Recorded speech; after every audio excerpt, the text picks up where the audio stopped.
Knowledge park academy के YouTube channel पे आप सभी का हार्दिक स्वागत है। दोस्तों, आज हम संविधान की एक और महत्वपूर्ण लेक्चर को लेकर के आए हैं, जिसमें हम संविधान की कुछ प्रमुख संसदीय समिति के बारे में चर्चा करेंगे। दोस्तों, संसदीय समितियों का यह हमारा दूसरा वीडियो है। इससे पहले के वीडियो में हमने संसदीय समिति क्या होती हैं, कितने प्रकार की होती हैं और एक महत्वपूर्ण संसदीय समिति लोक लेखा समिति के बारे में हम चर्चा कर चुके थे। जैसे कि दोस्तों हमने पढ़ा था कि संसदीय समिति का जो इतिहास है वो 1919 के गवर्नमेंट ऑफ इंडिया एक्ट के तहत शुरू किया गया और पहली बार जो संसदीय समिति बनी थी वो 1921 में जाकर के बनी थी। क्लियर है। और जो सबसे पुरानी संसदीय समिति थी वो दोस्तों कौन सी थी, अपनी लोक लेखा समिति थी, जिसके बारे में हम पिछली वीडियो में चर्चा कर चुके हैं। आज हम जो चर्चा करने वाले हैं बची हुई संसदीय समितियों पर चर्चा करेंगे, जैसे कि प्राक्कलन समिति क्या होती है, एस्टिमेट कमेटीज को कहा जाता है, लोक उपक्रम समिति SC ST के कल्याण संबंधी यानी कि अनुसूचित जातियों और जनजातियों के कल्याण संबंधी समिति, कार्य मंत्रणा समिति, विशेषाधिकार समिति, महिला सशक्तिकरण संबंधी समिति और विभागीय स्थायी समितियां। कुछ विशेष प्रकार की समितियां हैं जिसके बारे में हम आज वीडियो चर्चा करने वाले हैं। दोस्तों, मेंस के लिए काफी ज्यादा महत्वपूर्ण हो जाता है और यहाँ से 3 मार्कर क्वेश्चन आपके बनने की संभावनाएं रहती हैं। तो आज के वीडियो की शुरुआत करते हैं। हेडिंग डाल लीजिए, प्राक्कलन समिति यानी एस्टिमेट समिति। प्राक्कलन समिति, इसको दोस्तों अनुमान समिति भी कहा जाता है। क्या कहा जाता है इसको? अनुमान समिति भी कहा जाता है। दोस्तों, जब हम प्राक्कलन समिति या एस्टिमेट समिति की बात करते हैं तो इसके बारे में एक बात ध्यान रखना काफी ज्यादा महत्वपूर्ण हो जाता है कि आजादी के बाद बनने वाली सबसे पहली समिति कौन सी, आपकी प्राक्कलन समिति यानी एस्टिमेट समिति मानी जाती है। और वहीं जब हमने लोक लेखा समिति की बात की थी तो भारत की सबसे पुरानी समिति कौन सी थी, लोक लेखा यानी कि पब्लिक अकाउंट कमेटी थी। और सबसे आजादी के बाद जो सबसे पहली जो समिति बनी थी वो कौन सी थी, प्राक्कलन समिति को माना जाता है।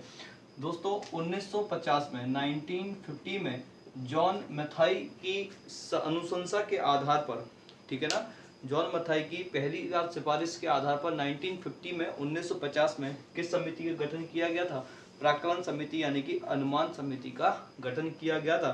दोस्तों, यह समिति भी सरकार के वित्तीय कार्य को क्या करती है, देखती है। क्लियर है चीज? यह समिति भी क्या करती है, सरकार के वित्तीय कामकाज से संबंधित है। और जब हम इसके प्रमुख कार्य की बात करते हैं, इसका जो प्रमुख कार्य है वो वार्षिक अनुदानों की जांच करना, पूरक तथा अतिरिक्त अनुदानों पर चर्चा इत्यादि करना क्या है, इस समिति का प्रमुख कार्य रहता है। क्लियर है दोस्तों? नाम से ही स्पष्ट है, आपकी इस समिति का नाम क्या है, अनुमान समिति, यानी कि यह अनुमान लगाती है। क्लियर है? और जो एक्स्ट्रा किसी विभाग के द्वारा जो पैसे मांगे जाते हैं बजट सत्र के दौरान या बजट के दौरान जो अनुदान की मांग की जाती है, उन अनुदानों की मांग की जांच करना किसका कार्य रहता है, प्राक्कलन समिति का रहता है। क्लियर है? इस समिति की दोस्तों हम जब बात करते हैं तो समिति का जो कार्य है बजट में सम्मिलित प्रकलनों की यानी कि अनुमानों की जांच करना। दोस्तों, होता क्या है, जब बजट सत्र चलता है तो अलग अलग विभागों के द्वारा क्या की जाती है, एक अनुमानित खर्चा बताया जाता है और उस खर्चे को पूरा करने के लिए क्या किया जाता है, पैसों की मांग की जाती है। तो उन अनुदान की मांग जो की जा रही है विभागों के द्वारा वो क्या सही है, कहीं जरूरत से ज़्यादा तो नहीं है या खर्चे से ज़्यादा तो नहीं है, यानी कि व्यर्थ के पैसे को खर्च होने से बचाने के लिए इस समिति का गठन किया जाता है, यानी ताकि जो विभाग हैं उनमें फिजूल खर्चा ना हो। इस कारण दोस्तों इसको स्थायी मित व्ययता समिति भी कहा जाता है और इसको एक और नाम से जाना जाता है, सतत किफायत समिति, जिसको कंटिन्यूअस इकोनॉमिक कमेटी भी कहा जाता है। क्लियर है दोस्तों? इसके काम को आपको समझ में आया होगा कि जो विभागों के द्वारा पैसे की मांग की जाती है बजट के दौरान, उन मांगों की जांच करना और जो व्यर्थ का पैसा जो मित व्ययता होती है या उसको कम करना। ठीक है ना?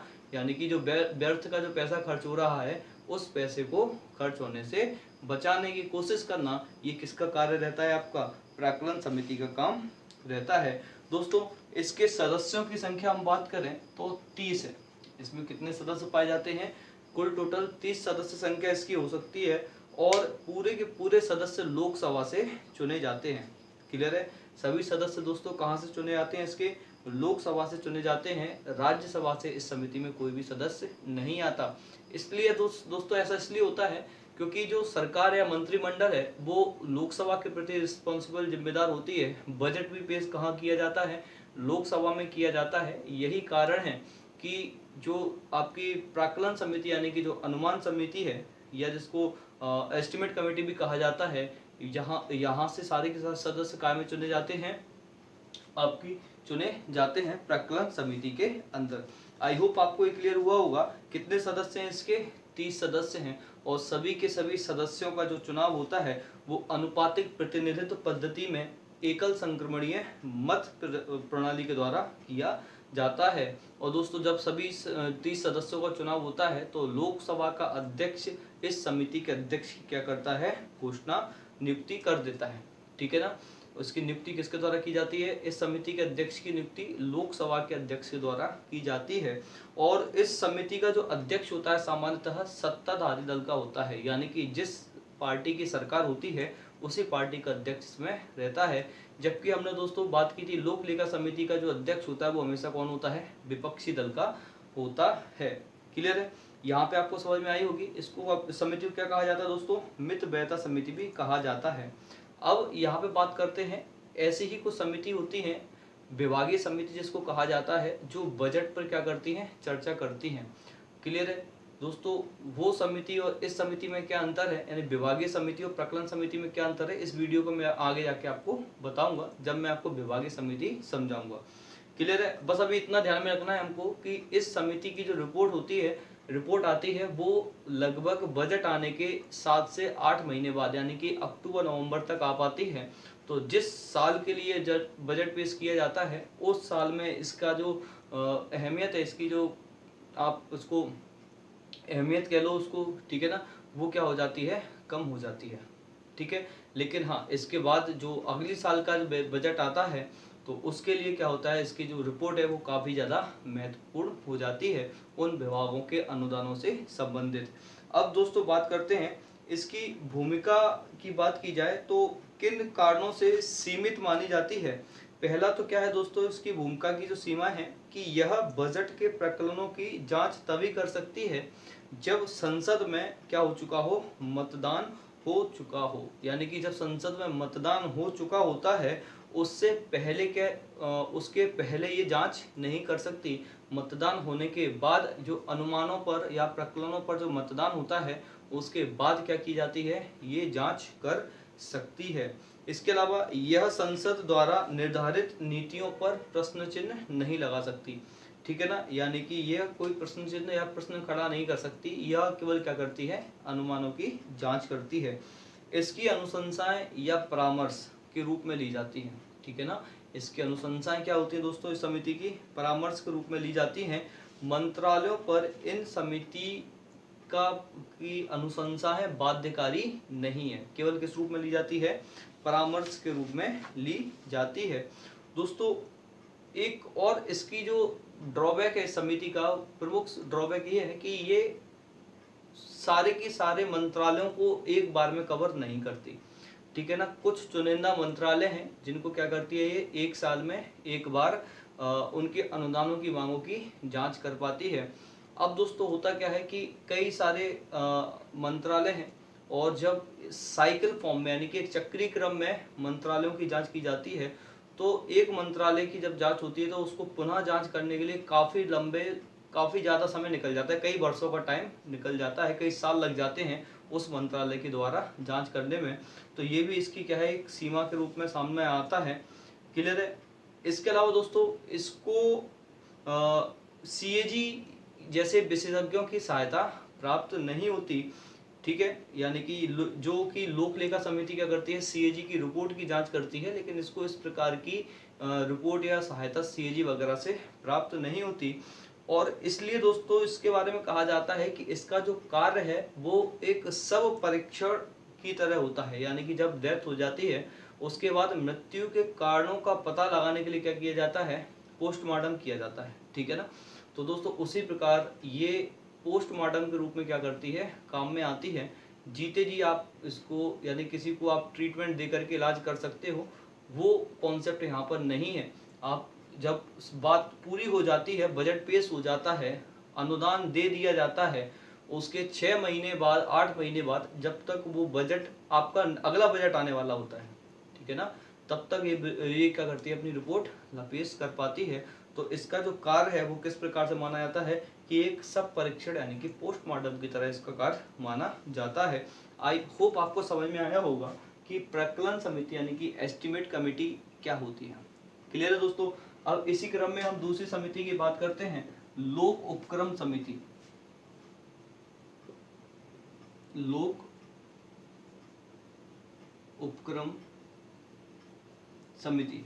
दोस्तों जब हम लोक उपक्रम समिति की बात करते हैं तो इसका जो गठन है वो पहली बार 1964 में किस समिति का गठन हुआ था? 1964 में हुआ था लोक उपक्रम समिति, committee on public undertaking. Clear है, कमिटी ऑन पब्लिक अंडरटेकिंग। लोक उपक्रम समिति का जो गठन हुआ था वो कब हुआ था? पहली बार 1964 में हुआ था। और दोस्तों यहाँ पे बात की जाए कि इसके सदस्य संख्या की, जब हम इसके सदस्य संख्या की बात करते हैं तो इसके जो टोटल मेंबर हैं समिति में वो 22 होते हैं। कितने होते हैं? 22 सदस्य होते हैं, जिनमें 15 सदस्य लोकसभा के होते हैं और 7 सदस्य कहाँ से लिए जाते हैं? राज्यसभा से लिए जाते हैं। क्लियर है। टोटल कुल सदस्यों की संख्या कितनी है यहाँ पर लोक उपक्रम समिति में? 22, जिसमें 15 कहाँ से आते हैं? आपके लोकसभा से आते हैं, और जो 7 सदस्य है वो कहाँ से आते हैं? राज्यसभा से आते हैं। और दोस्तों इनका जो चुनाव है वो एकल संक्रमणीय मत पद्धति के आधार पर किया जाता है। और इसके जो अध्यक्ष का चयन जब लोकसभा के अध्यक्ष के द्वारा किया जाता है। ठीक है ना। लोक उपक्रम समिति के अध्यक्ष का चुनाव किसके द्वारा किया जाता है? लोकसभा के अध्यक्ष के द्वारा किया जाता है। आई होप आपको ये क्लियर हुआ होगा। अब दोस्तों इसका कार्य क्या है? जब हम लोक उपक्रम समिति की बात करते हैं यानी कि कमिटी ऑन पब्लिक अंडरटेकिंग की बात करते हैं, दोस्तों यहाँ पर जैसा आपको मालूम है कि भारत सरकार के खुद के कई सारे उपक्रम हैं जिनको हम PSUs कहते हैं। दोस्तों इनके खर्चों का या प्रॉफिट की जानकारी की रिपोर्ट कौन करता है? CAG करता है। ठीक है ना। और जब CAG अपनी रिपोर्ट बना के संसद में पेश करता है तो उस रिपोर्ट पर जो स्पेशली किसकी होती हैं? PSUs की होती हैं। क्लियर है। यानी कि लोक उपक्रमों की होती हैं, उनकी रिपोर्ट की जांच करने का कार्य किसका रहता है? आपका लोक उपक्रम समिति का कार्य रहता है। दोस्तों जब देश आज़ाद हुआ तो बहुत बड़ी मात्रा में भारत सरकार के द्वारा खुद के लोक उपक्रम यानी कि जो आपके PSUs थे उनका निर्माण किया गया। ठीक है ना। और उनकी जांच, खर्चे की जांच, उनकी इनकम की जांच, प्रॉफिट की जांच करने के लिए क्या किया गया? एक समिति बनाई गई जिसका नाम क्या था? लोक उपक्रम समिति था।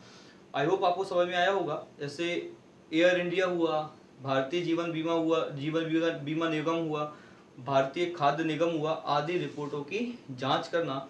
इसके अलावा दोस्तों नियंत्रक एवं महालेखा परीक्षक की क्या करता है? रिपोर्ट की यह जांच करता है, जो किसके पर बेसिस रहती है? लोक उपक्रमों के ऊपर रहती हैं। और सरकारी कंपनियों के लेखों की जांच, ऑडिट करना भी किसका होता है दोस्तों? ऑडिट की जांच करना भी कार्य किसका होता है? आपका लोक उपक्रम समिति यानी कमिटी ऑन पब्लिक अंडरटेकिंग कर रहता है। अब दोस्तों बात करते हैं इसके अभी वर्तमान में सदस्य मैंने आपको बताया कितने हैं? 22 हैं, जिसमें 15 कहाँ से आते हैं? लोकसभा से, और 7 कहाँ से आते हैं? राज्यसभा से। वहीं दोस्तों जब हम बात करते हैं कि प्रारंभ में इसकी जो सदस्य संख्या थी वो थी 15। जब एक समिति बनी थी प्रारंभ में तब इसकी सदस्य संख्या 15 थी, जिसमें 10 सदस्य आपके लोकसभा से आते थे और 5 सदस्य राज्यसभा से आते थे। और 1974 में जाकर के इसकी सदस्य संख्या कितनी कर दी गई? 22। 15 लोकसभा से और राज्यसभा से आपको कितने आते थे? 7। अब दोस्तों बात की जाए, यहाँ पे एक चीज़ और ऐड करवाना चाहता हूँ मैं आपको, प्राक्कलन समिति यानी कि आपकी एस्टिमेट कमेटी या अनुमान समिति में इसके अभी वर्तमान में जो सदस्य संख्या है वो कितनी बताइए? 30। ठीक है ना। लेकिन दोस्तों जब यह समिति बनी थी 1950 में तब इसकी सदस्य संख्या थी 25। ठीक है। 1950 में एस्टिमेट कमेटी की सदस्य संख्या कितनी थी? 25। लेकिन 1956 में आकर के इसकी सदस्य संख्या कितनी हो गई है? 30, तो इसको आप एस्टिमेट कमेटी में ऐड कर लेना। आई होप दोस्तों लोक उपक्रम समिति आपको समझ में आई होगी, यानी कि जो सरकारी कंपनियां हैं, PSUs हैं, लोक उपक्रम है, उनके लेखों की जांच करना, ठीक है ना, वो किसका काम रहता है, आपका लोक उपक्रम समिति का कार्य रहता है। आई होप ये समझ में आया होगा। इसके बाद दोस्तों अगली महत्वपूर्ण जो अपनी कमेटी है SC ST के यानी कि अनुसूचित जातियां और अनुसूचित जनजातियों के कल्याण संबंधी समिति, ठीक है। इस समिति की दोस्तों बात की जाए तो 1900 आपका इसमें जो सदस्य संख्या है, इसकी सदस्य संख्या दोस्तों 30 होती है, ठीक है ना। कितनी सदस्य संख्या है, इसकी सदस्य संख्या 30 है, और लोकसभा में 20 सदस्य यहाँ से चुने जाते हैं, और राज्यसभा में कितने सदस्य जाते हैं, 10 सदस्य, ठीक है। कुल सदस्य संख्या कितनी है अनुसूचित जाति व जनजाति कल्याण संबंधी समिति की, 30 है, जिसमें 20 सदस्य कहाँ से आते हैं, लोकसभा से, और 10 सदस्य कहाँ से आते हैं, आपके राज्यसभा से। और जो चुनाव होता है दोस्तों वो एकल संक्रमणीय मत पद्धति के आधार पर होता है। इस समिति का जो कार्यकाल है दोस्तों 1 वर्ष का रहता है। कितना कार्यकाल है इसका, 1 वर्ष का इसका कार्यकाल रहता है।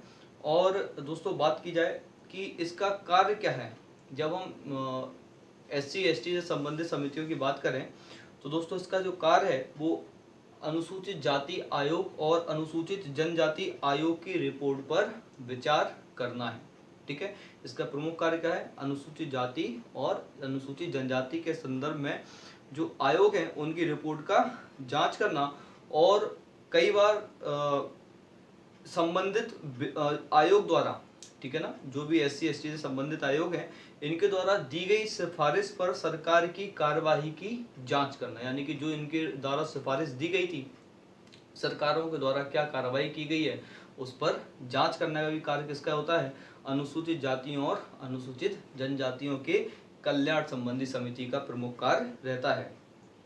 आई होप आपको समझ में आया होगा। ये आपकी कौन सी समिति थी, अनुसूचित SC ST के यानी कि अनुसूचित जातियों और अनुसूचित जनजातियों के कल्याण संबंधी प्रमुख समिति थी। अब दोस्तों एक और समिति आपकी कार्य मंत्रणा समिति। कौन सी समिति है, कार्य मंत्रणा समिति। इसको बिजनेस एडवाइजरी कमेटी कहा जाता है। क्या कहा जाता है, बिजनेस एडवाइजरी कमेटी कहा जाता है।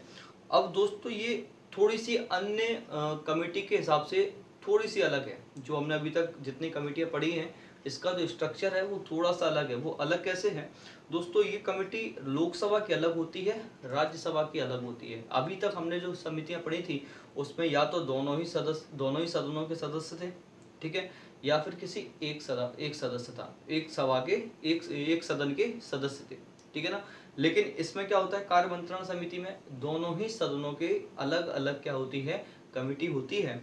दोस्तों जब हम लोकसभा की बात करते हैं तो लोकसभा के 15 सदस्यों के मिलने से लोकसभा की समिति बनती है। लोकसभा के 15 सदस्य मिलकर क्या करते हैं, इस समिति को बनाते हैं, कार्य मंत्रणा समिति को बनाते हैं। जबकि राज्यसभा के 11 सदस्य, ठीक है ना, राज्यसभा के 11 सदस्य मिलकर के कार्य मंत्रणा समिति का गठन करते हैं। इसका जो प्रमुख कार्य है वो सदन की कार्यवाही तथा समय तालिका को विनियमित यानी कि रेगुलेट करना। कुल मिला के जो सदन की कार्यवाही है उसकी देखरेख करना, नियंत्रित करना किसका कार्य होता है, रेगुलेट करना किसका कार्य रहता है, कार्य मंत्रणा समिति का रहता है। लोकसभा की 15 सदस्यों की समिति होती है, राज्यसभा की 11 सदस्यों की। और लोकसभा का अध्यक्ष दोस्तों इस कमेटी का पदेन अध्यक्ष होता है, ठीक है ना। लोकसभा का जो अध्यक्ष है वही क्या होगा, इस समिति का अध्यक्ष या सभापति होता है, ठीक है। पदेन सभापति का मतलब क्या है कि जो भी व्यक्ति लोकसभा का अध्यक्ष होगा वो अल्टीमेटली अपने आप किसका अध्यक्ष हो जाएगा, कार्य मंत्रणा समिति यानी कि बिजनेस एडवाइजरी कमेटी का सदस्य हो जाएगा। और वहीं राज्यसभा की जब हम होता है, और वहीं राज्यसभा का जो सभापति है वो राज्यसभा की कमेटी का अध्यक्ष या सभापति होता है। आई होप आपको समझ में आया होगा दोस्तों। ये लोकसभा और राज्यसभा की अलग अलग समिति होती है, इतना आपको क्लियर है। और अन्य समितियों से किस प्रकार भिन्न है ये भी मैंने आपको क्या कर दिया, इसका डिस्कस यहाँ पर कर दिया। आई होप आपको समझ में आया होगा दोस्तों। इसके बाद अगली जो समिति है वो विशेषाधिकार समिति है, कमिटी ऑन प्रिविलेज। विशेषाधिकार समिति यानी कि कमिटी ऑन प्रिविलेज। जब हम विशेषाधिकार समिति की बात करते हैं तो दोस्तों इस समिति के जो अधिक सदस्य हैं 15 सदस्य होते हैं। कितने सदस्य होते हैं इसमें? 15 सदस्य होते हैं। और राज्यसभा में कितने सदस्य होते हैं? 10 सदस्य, ठीक है ना। यानी कि लोकसभा की ये भी अलग कमेटी होती है और राज्यसभा की कमेटी अलग होती है। तो लोकसभा की कमेटी में कितने सदस्य हैं? यहाँ पर 15 सदस्य होते हैं। और राज्यसभा की समिति में कितने सदस्य होते हैं दोस्तों? यहाँ पर 10 सदस्य होते हैं। और इस समिति का प्रमुख कार्य क्या है कि किसी समिति के सदस्यों के विशेषाधिकारों के हनन के मामले में जांच करना, ठीक है। यानी कि कोई समिति है और उसके सदस्यों को कुछ संसदीय विशेषाधिकार प्राप्त होते हैं। अब दोस्तों यदि उन सदस्यों के कुछ विशेषाधिकारों का हनन होता है तो उसकी जांच किसके द्वारा की जाती है? विशेषाधिकार समिति यानी कमिटी ऑन प्रिविलेज के द्वारा की जाती है। क्लियर है? अब दोस्तों इसके बारे में एक महत्वपूर्ण फैक्ट और है कि यह अर्ध न्यायिक यानी कि सेमी जुडिशियल प्रकृति का होती है, ठीक है ना। कैसी प्रकृति की होती है? ये अर्ध न्यायिक प्रकृति की होती है। इसका मतलब क्या है दोस्तों? जब हम अर्ध न्यायिक प्रकृति की बात करें तो ऐसी संस्था को कहा जाता है जिसके पास न्यायालय के समान क्या होती है? न्यायालय की जैसी शक्तियां प्राप्त होती है, लेकिन पूरी तरह वह न्यायालय नहीं होता, ठीक है ना। न्यायालय की कुछ शक्तियों को कुछ सीमा के अंदर रहते हुए क्या करता है? वो उपयोग करता है। क्लियर है? ऐसी संस्थाएं क्या कहलाती हैं आपकी? ऐसे आयोग क्या कहलाते हैं? अर्ध न्यायिक संस्थाएं या आयोग कहलाते हैं। यानी कि जिन पर न्यायिक शक्तियां होती हैं, जिनके पास न्यायिक शक्तियां होती हैं लेकिन न्यायालय के समान नहीं होती, क्योंकि भारतीय संविधान में जो न्यायिक शक्तियां हैं पूर्ण रूपेण किसके पास हैं? न्यायालयों के पास होती हैं, जिस कारण से इसको क्या कहा जाता है? अर्ध न्यायिक प्रकृति का कहा जाता है। आई होप आपको क्लियर हुआ होगा। विशेषाधिकार समिति यानी कि कमिटी ऑन प्रिविलेज, लोकसभा में कितने सदस्य होते हैं? 15। और राज्यसभा में कितने सदस्य होते हैं? 10। इसके बाद दोस्तों बात करते हैं महिला सशक्तिकरण संबंधी समिति। क्या है? महिला सशक्तिकरण संबंधी समिति। दोस्तों इस बार जो नई लोकसभा बनी हुई है 2019 के बाद, इसमें एक विशेष चीज हुई है इस समिति में कि पहली बार इस समिति के गठन के बाद इस समिति के अंदर पूरे के पूरे जो सदस्य हैं वो महिलाएं हैं। क्लियर है? इस बार ऐसा पहली बार हुआ है। इससे पहले की लोकसभा में 2 सदस्य की हम बात की जाए तो पुरुष थे 30, बाकी के जो 28 सदस्य थे वो कौन थी? महिलाएं। लेकिन इस बार पूरे के पूरे सदस्य कितने हैं? कैसे आपकी? महिलाएं हैं। दोस्तों अब बात करते हैं इस समिति में सदस्य कितने होते हैं। इस समिति की हम बात करें तो टोटल 30 सदस्य इस समिति में हैं, और जिसमें 20 सदस्य लोकसभा से आते हैं और 10 सदस्य कहाँ से आते हैं? राज्यसभा से आते हैं। क्लियर है दोस्तों? तो वर्तमान में कितने टोटल सदस्य संख्या इसकी? 30, जिसमें 20 लोकसभा से आते हैं और 10 कहाँ से आते हैं? आपके राज्यसभा से। और इस बार पूरी की पूरी क्या है? इसमें महिलाएं हैं। और इसका प्रमुख कार्य क्या है दोस्तों? राष्ट्रीय महिला आयोग की रिपोर्ट पर विचार करना। और इस समिति का जो गठन हुआ था वो 1997 यानी कि 1997 में इस समिति का गठन हुआ था। और वर्तमान में इसकी जो अध्यक्ष हैं वो बीजेपी सांसद डॉक्टर हिना गाविल हैं, ठीक है ना। वर्तमान में इनका इसकी जो समिति का अध्यक्ष कौन है? डॉक्टर हिना गाविल। क्लियर है? आई होप आपको समझ में आया होगा दोस्तों। क्लियर है? तो इसमें विशेषता क्या है? इस बार सारी महिलाएं इस समिति के सदस्य हैं। क्लियर है दोस्तों? अगली और इम्पोर्टेंट जो समिति है वो विभागीय स्थायी समितियां होती हैं, ठीक है। अब हम चर्चा करने वाले हैं विभागीय स्थायी समितियों पर। दोस्तों जैसे कि मैंने आपको बताया कि हर डिपार्टमेंट या हर मंत्रालय की हम बात करते हैं तो हर मंत्रालय की एक अलग विभागीय समिति होती है, ठीक है। अब दोस्तों बात क्या की जाती है कि पहली बार इस समिति को लोकसभा की नियम समिति की अनुशंसाओं पर 1993 में बनाया गया। कब बनाया गया? 1993 में। किसकी अनुशंसा पर बनाया गया था? लोकसभा की नियम समिति की अनुशंसा पर इसको बनाया गया। और प्रारंभ में इनकी संख्या कितनी थी? 17। कितनी थी दोस्तों इनकी संख्या? 17 थी। लेकिन इसके काम के लोड को देख करके 2004 में 7 और नई समितियों का गठन किया गया और वर्तमान में इनकी जो कुल संख्या समितियों की कितनी है? 24। क्लियर है? वर्तमान में कितनी है दोस्तों इनकी कुल संख्या? 24 है, जिसमें से 17 समितियां लोकसभा से बनती हैं। ठीक है ना? किसके अंतर्गत आती हैं? लोकसभा के अंतर्गत आती हैं 16 समितियां, और 8 समितियां किसके अंतर्गत आती हैं? राज्यसभा के अंतर्गत। 16 समितियां कहाँ से आती हैं? आपकी लोकसभा से के अंतर्गत आती हैं, और 8 समितियां किसके अंतर्गत आती हैं? आपकी राज्यसभा के अंतर्गत। ठीक है, तो टोटल कितनी समितियां हैं अभी वर्तमान में? 24। आई होप आपको क्लियर हुआ होगा। दोस्तों इनमें जो सदस्य संख्या है वो अधिकतम 31 हो सकती है, यानी प्रत्येक कमेटी की हम बात करें, हर एक कमेटी में, हर एक विभागीय समिति में कितने अधिकतम सदस्य हो सकते हैं? 31 अधिकतम सदस्य हो सकते हैं। इनमें से 21 सदस्य लोकसभा से आते हैं और 10 सदस्य कहाँ से आते हैं? आपके राज्यसभा से। ठीक है ना? अधिकतम सदस्य संख्या कितनी है? 31। दोस्तों यहाँ पे समझना, विभागीय समिति की हम बात करें, टोटल कितनी है आपकी? टोटल विभागीय समिति है 24, जिसमें से 16 कहाँ से आती है आपकी? लोकसभा से, और 8 कहाँ से आती है आपकी? राज्यसभा से। ठीक है, और प्रत्येक समिति में कितने सदस्य होते हैं? 31। कितने सदस्य दोस्तों? 31, जिसमें से 21 कहाँ से आते हैं? लोकसभा से, और 10 कहाँ से आते हैं? आपके राज्यसभा से। आई होप आपको क्लियर हुआ होगा।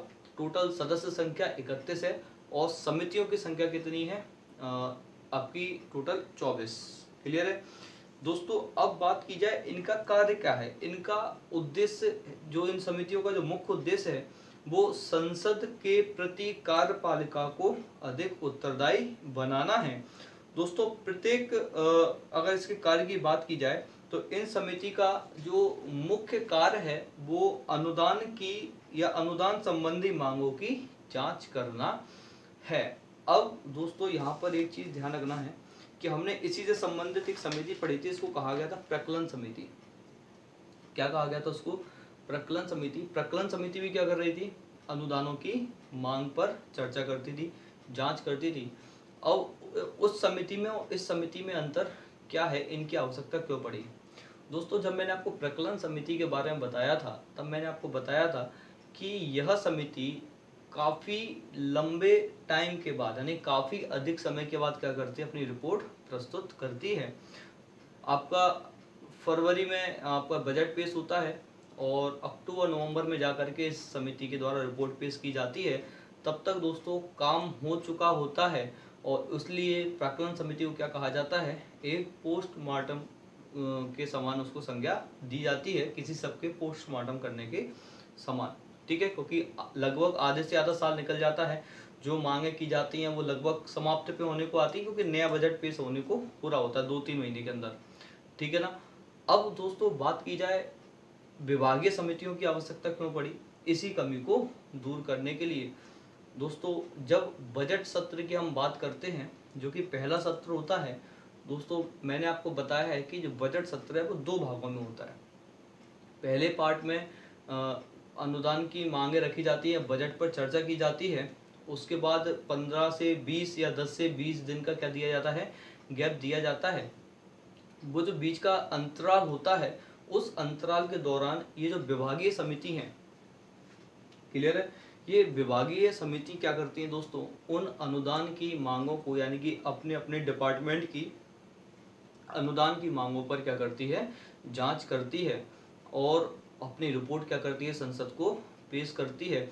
और जब पूरा कार्यक्रम हो जाता है उसके बाद दोबारा से संसद की बैठक बुलाई जाती है। एक सैंडविच के समान इसकी संरचना की बात की जाती है कि सैंडविच का काम करती है।